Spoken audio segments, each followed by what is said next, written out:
Anna, thank you for joining me here today for our Women in Leadership, Women Who Make It Happen series. Thank you for having me. It's a real pleasure. You're welcome.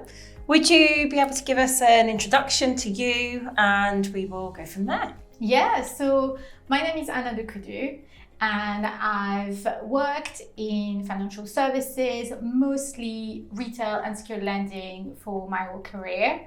I've worked for various organizations from market leaders, challenger banks, fintech, niche lenders of various sizes, and looked after the different components of the product, from modeling, credit risk, pricing, proposition development, and product distribution through all those roles. My most recent role was lending director for Metro Bank. Yeah.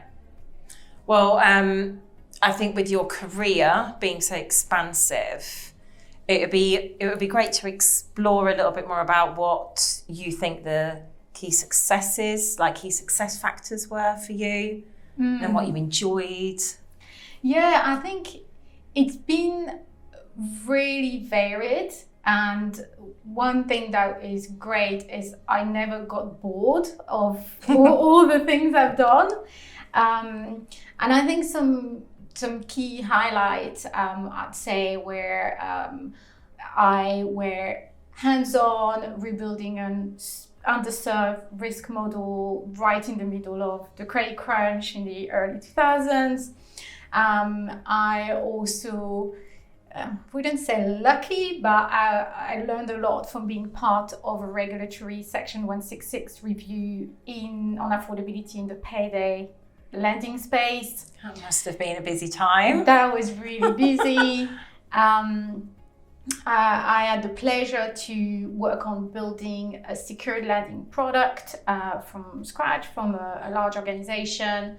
And in more recent role, as stepping more into leadership, I was able to really hire, shape, train, and motivate highly performing teams with multiple disciplines, and just getting that excitement from working with people as well and with teams. Yeah. If we stay on the leadership side things, you've obviously just mentioned it. What was so exciting for you about getting into a leadership role? So it's interesting because I don't think there was a point where I thought, oh, that's it, I'm going to go into this leadership role. I think it happened as I was doing my job, and as part of the job, I would see opportunities or challenges here and there, and I thought, oh, well, I could solve that, or I could help solving that, or I could mobilize to solve that. So always just watching for opportunity that may be there and then going after them. And I think it's really, as I grew and one step led to the next and another role, it's only interestingly fairly recently, the last few years, that I realized I became a leader, but I didn't see that happen. It wasn't this light bulb moment, oh, I'm a leader now. And the way I came to that realization was from other people working with me. Their attitude with me changed. So I would, before I thought people listened to me for common sense and facts and data I would provide. And at some point there was a change where I felt people were listening to me from a position of authority, even if I didn't have to force it, that the credibility was there. Yeah. Or colleagues would come to me to ask for advice or use me as a sounding board outside my core area of expertise, and they would turn to me for that counsel. Yeah. Or even there was, as part of my role, doing business updates and presentations, and I was doing a business update to the division with multiple colleagues from multiple teams, and I felt the energy in the room was there. There was this real attention from the audience. And after the presentation, some people who I didn't personally know or work with came to me and say, that was really inspiring. yeah, I think you're right. We should do this for the business. I want to do this. And getting that feedback is the moment I realized, okay, that is it now. I'm a leader not because I am a leader, because now people see me as a leader and treat me as a leader. And that can be a bit daunting because you think, I can't make mistakes. But I think it's getting that feedback from people, learning from it, and continuing to better yourself in what you're doing, and continuing to deserve that trust from people who trust you and follow you.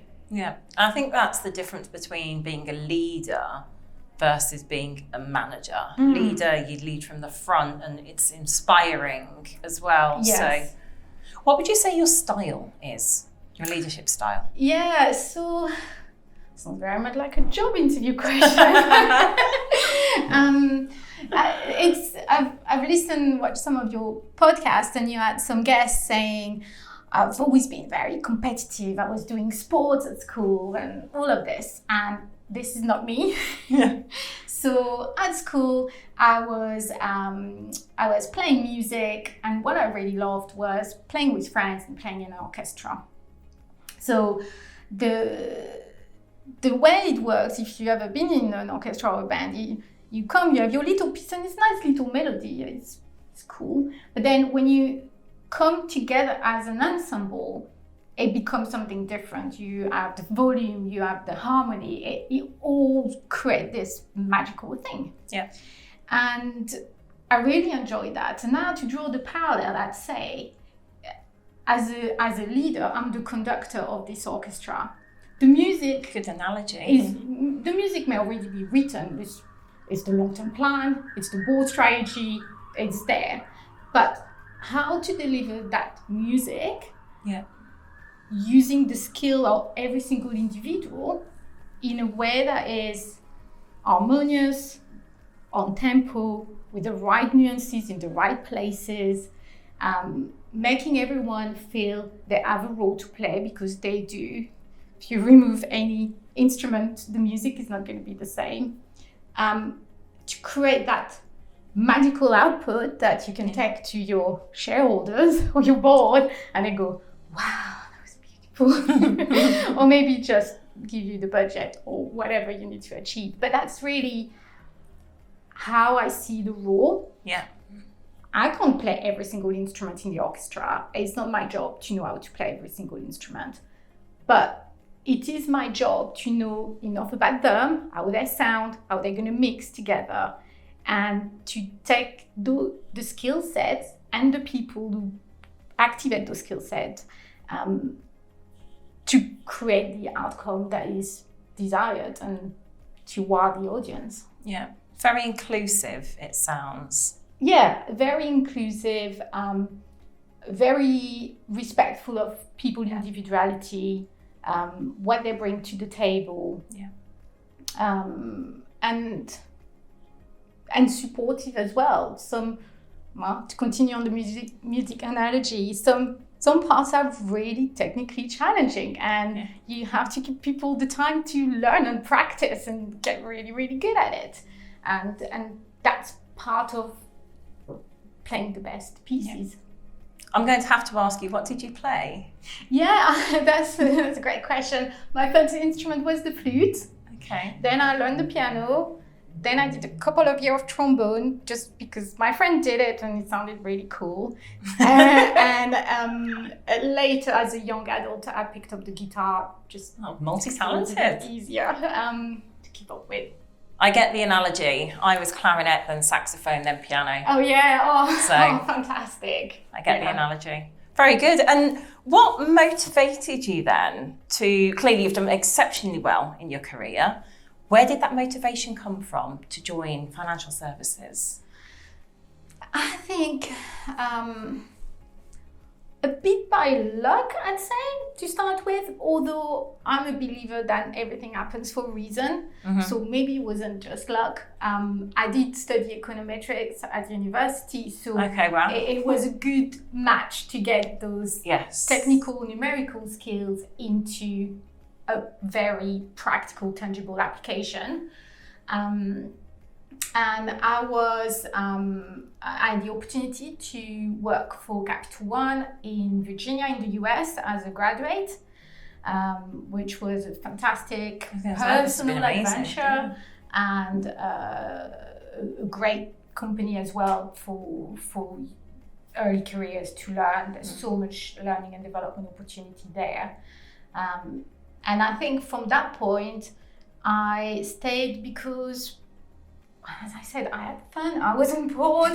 I had always new, interesting, challenging projects to work on, and that's why I stayed in the industry. Yeah.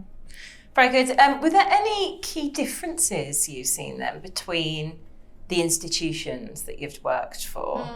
Capital One, I've heard, was a fantastic learning opportunity for those coming into the industry. You've clearly worked for other bigger institutions and other smaller institutions. So what were the main differences you've seen throughout your career? I think there's differences between institutions and differences also over time. So I've been in the industry over 20 years, and there's been transformation in that time in technology. I'm not going to say AI because everyone is talking about it, but technology, tools, regulation has massively changed.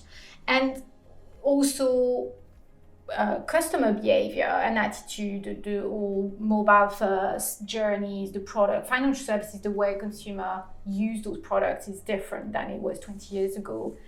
And finally, for organization, I would say also the staff and employees' attitude and expectation is different now in companies that it was 20 years ago.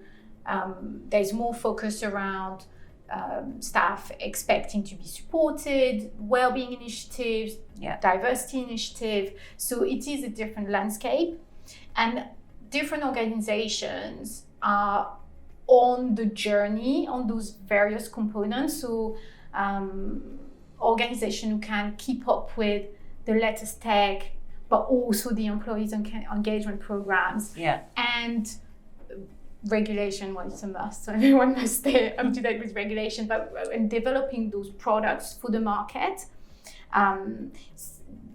some organizations will be stronger in some dimensions and some in others. And I've seen that through the various roles.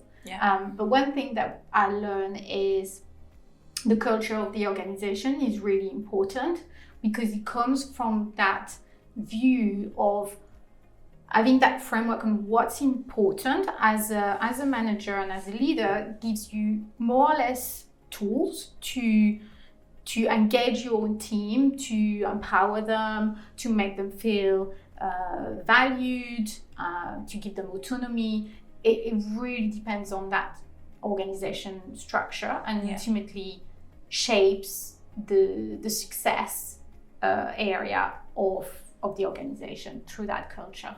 Yeah, and I completely agree. And I think culture you've mentioned is really, really important, coming from the top down as well, to really instill that almost like inclusive, supportive culture.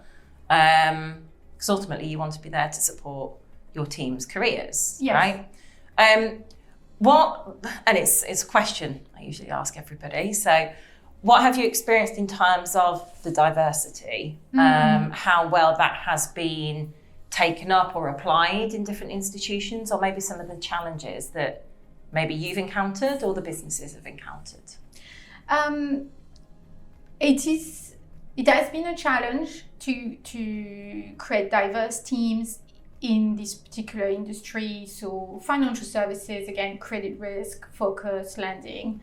And myself as a hiring manager, I have struggled to, even wanting to get more diversity in the teams, I have struggled to find talents. And I think that comes from both the bias at the outset of the talent acquisition pipeline. By this, I mean the early careers, what profiles are coming onto the market, what graduates, what young adults are studying as the relevant fields to get into, say, an analyst career. Yeah.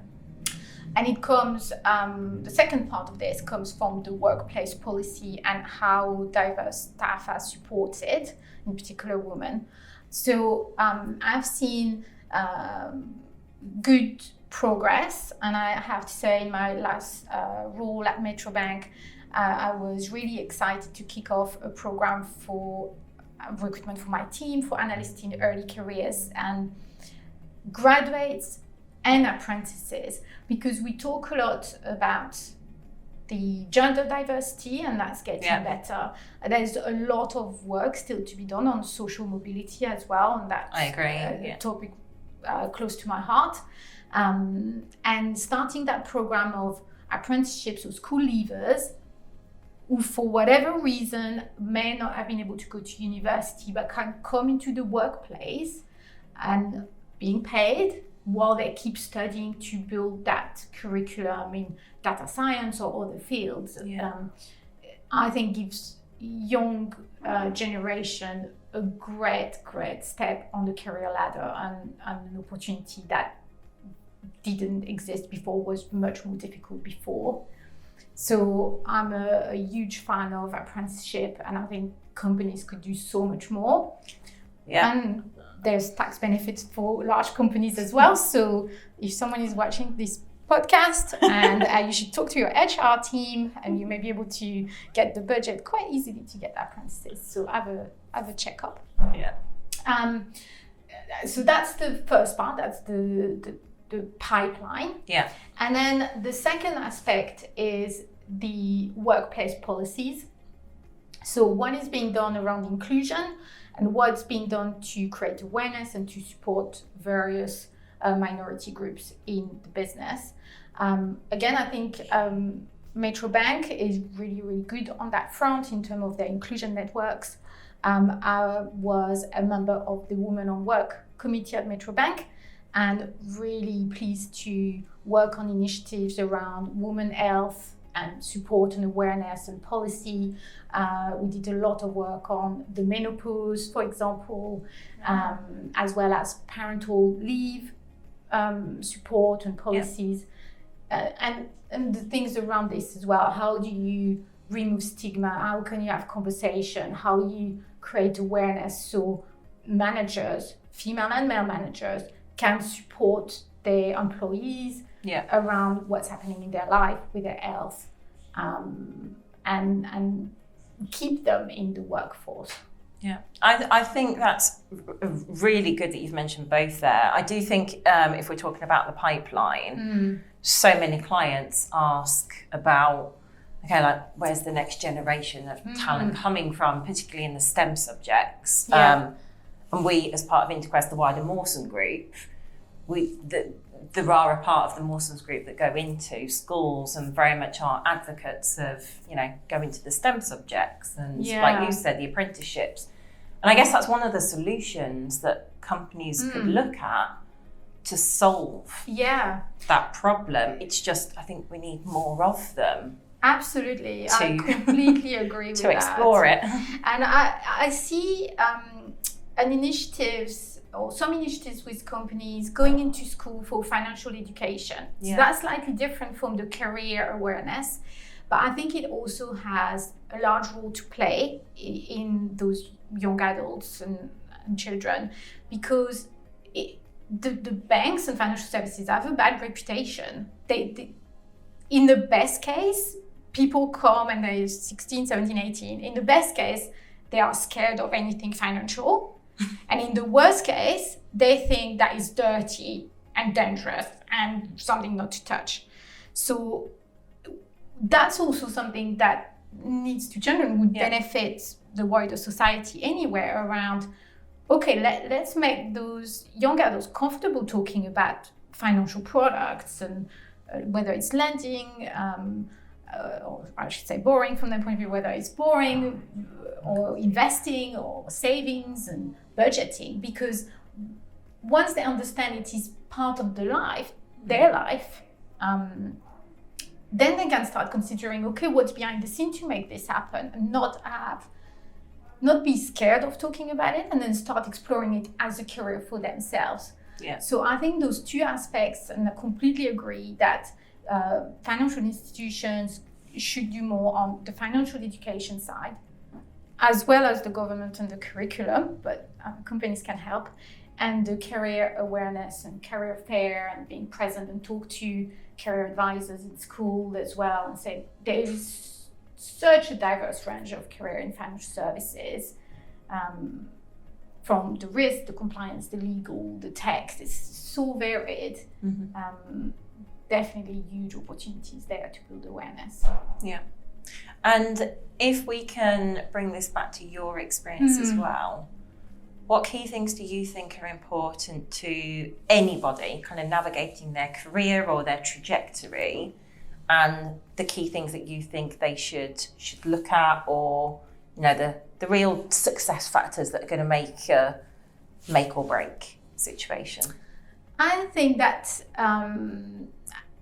in for anyone, but in particular female, they need to not let their inner voice stop them, and they need to be courageous. These are your words of wisdom, Anna. Yes, to be courageous, and if you want to do something, do it.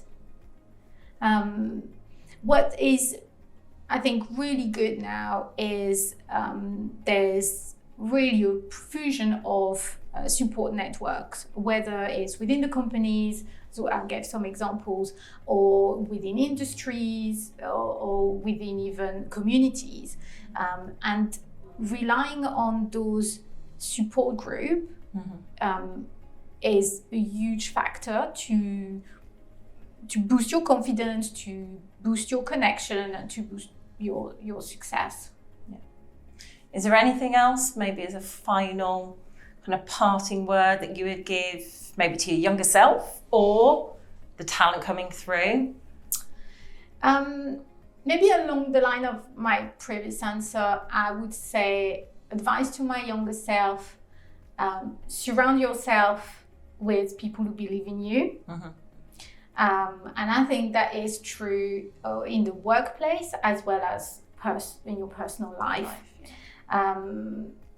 There will be, to progress, as I said, you need to take risks, you need to be courageous, and having that not internal voice, that external voice, that person around you to say, yeah, you can do it, you're capable of it. You've never done it before, but everyone has a first step before they run a marathon. So I believe you can do it. And I've had managers who gave me their complete trust and put me on projects. Even I said, oh, I've never done this before. And I said, well, you'll do it, you'll be fine. Yeah. And just having those people believing in you really propels you to do great things. And same in your personal life. And the flip side of this, I'd say, is you may have heard this sentence, you cannot change the people around you, but you can change the people around you. So in other words, people are who they are not going to change, but you have the choice who you surround yourself with. Okay, yeah. And if you're surrounded by people who don't believe in you, really, and they're like the voice say, oh, that's going to be difficult, you're probably going to fail, cut those people out of your life. Yeah. They don't deserve a place. Surround yourself with people who believe in you. That's very good words of wisdom, Anna. Thank you. Well, thank you for joining me today. A real pleasure, a real honor.